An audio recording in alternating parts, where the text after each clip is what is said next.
कपड़ों से भरे बैग, कपड़ा एकदम नए जैसा है लेकिन फालतू है। नया कलेक्शन बनाने के लिए ये पूरा नहीं पड़ेगा और इतना भी बेकार नहीं है कि यूं ही फेंक दिया जाए। थमोनवान विरोडचय्यान की गारमेंट फैक्ट्री का स्टोर रूम कपड़ों से खचाखच भरा है। ओवर प्रोडक्शन इस बिजनेस मॉडल का हिस्सा भर है। हर बार हम किसी खास ऑर्डर के लिए कपड़ा मंगाते हैं तो हमें हमेशा अतिरिक्त मंगाना पड़ता है, ताकि अगर उसमें कोई डिफेक्ट आ जाए या खरीदार कपड़े की मात्रा या आकार में बदलाव का फैसला करे तो हमारे पास कपड़ा कम न पड़े।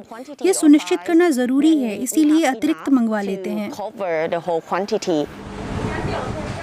युवा उद्यमी थमोनवान इसे बदलने के लिए ज्यादा कुछ नहीं कर सकती, फिर भी वो अपने सरप्लस फैब्रिक की समस्या से निपटने के तरीके ढूंढ रही थीं। 5 साल पहले उनके दोस्तों ने उनकी मुलाकात वित्तीय प्रबंधक अमोरपोल हुआनांदन से कराई। उनका एक मिशन है।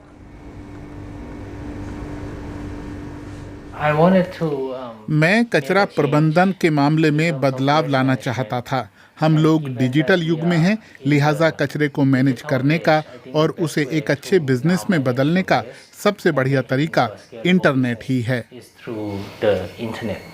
2018 में उन्होंने बैंकॉक में मोर लूप की स्थापना की।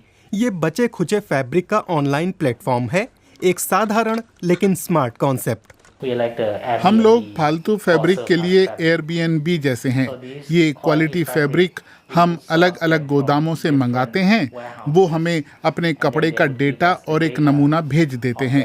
फिर हम लोग ये चीज़ें इंटरनेट पर डाल देते हैं। लोग आकर ब्राउज कर सकते हैं और ऑनलाइन शॉपिंग कर सकते हैं। लेकिन बिजनेस को शुरुआत में काफ़ी झटके लगे। कुछ ही लोग विश्वास कर पाए कि बचे खुचे कपड़े से क्वालिटी वाले फैशनेबल कपड़े बनाए जा सकते हैं।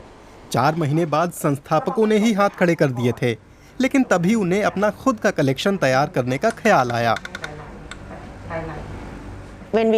जब हम एक टी शर्ट तैयार करते हैं तो उसे पहनकर और उसे छूकर कस्टमर को क्वालिटी का एहसास हो जाता है। उन्होंने अपनी टी शर्ट्स एक व्यापार मेले में पेश की। वो सारी 2 दिन में ही बिक गईं। तब से बिजनेस ने रफ्तार पकड़ ली। पहले तो सिर्फ 5 फैक्ट्रियों ने मोरलूप को अपना सरप्लस कपड़ा बेचा था।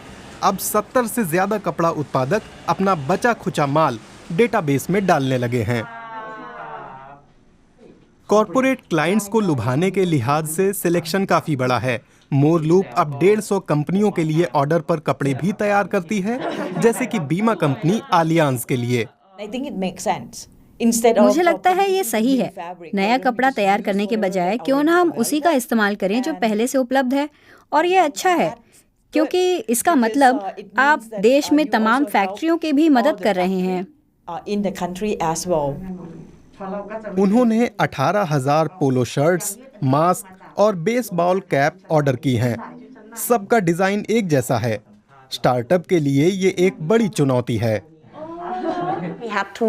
हमें अलग अलग किस्मों और आकारों के फैब्रिक को साथ मिलाना, मैच कराना होता है, क्योंकि मात्रा बहुत बड़ी है और बचे हुए फैब्रिक से उसे पूरा नहीं किया जा सकता।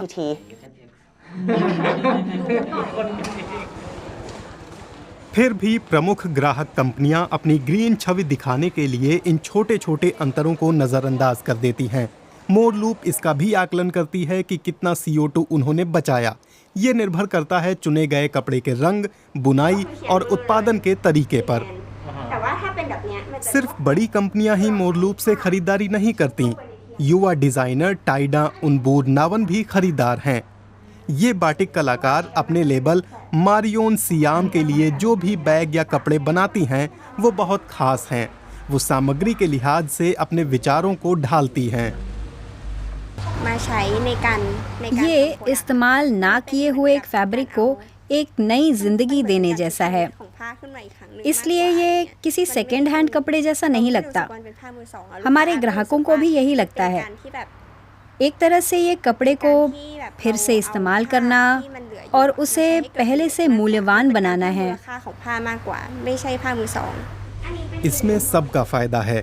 मोरलूप ने अब तक करीब 500 टन कार्बन डाइऑक्साइड बचा ली है। ये 50 लाख किलोमीटर कार के सफ़र से निकलने वाली CO2 को बचाने के बराबर है। लेकिन मोरलूप के संस्थापक इतने भर से संतुष्ट नहीं हैं। हम लोग सर्कुलर इकोनॉमी की ओर जाती दुनिया का हिस्सा बनना चाहते हैं। हम इस नई अर्थव्यवस्था को वास्तविकता बनाने में भागीदार होना चाहते हैं। उनका दूरगामी लक्ष्य है निरंतर बढ़ते रहना और 500 कपड़ा कंपनियों को मोर लूप से जोड़ना।